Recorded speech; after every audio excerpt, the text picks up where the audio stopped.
auprès du ministre des Affaires étrangères, de la coopération régionale et du commissaire chargé de la coopération. Directeur du cabinet, Son Excellence, Monsieur le ministre des Affaires étrangères, de la coopération. Faire de la Confédération AES un espace de souveraineté, de paix et de prospérité partagée au bénéfice de leur population.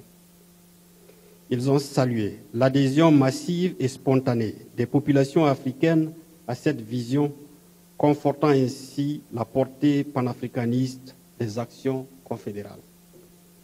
Les ministres ont eu une convergence de vues sur l'approche globale des futures négociations avec la CEDEAO dans l'intérêt supérieur des populations.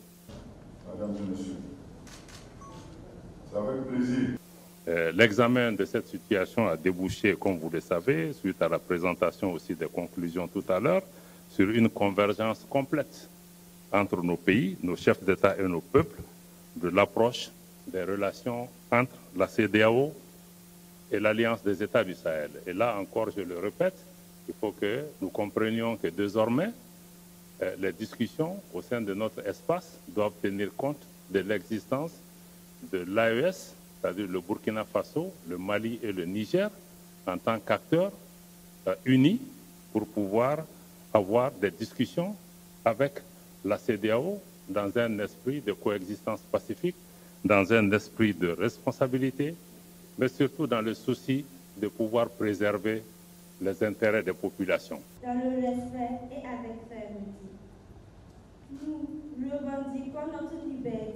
Nous restons donc disponibles pour engager des discussions en tant qu'entité AES avec la CEDEAO pour pouvoir apporter des solutions aux préoccupations de nos populations, mais également aux préoccupations de nos États. De la République du Mali,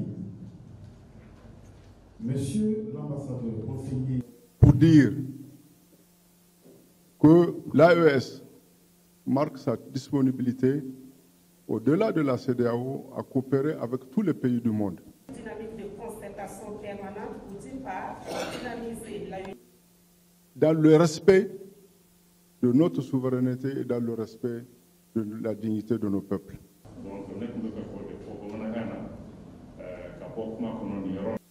Et j'appelle aussi nos populations et au-delà de la diaspora à participer massivement à la célébration de l'an 1 de notre sortie de la CEDEAO le 28 janvier 2025.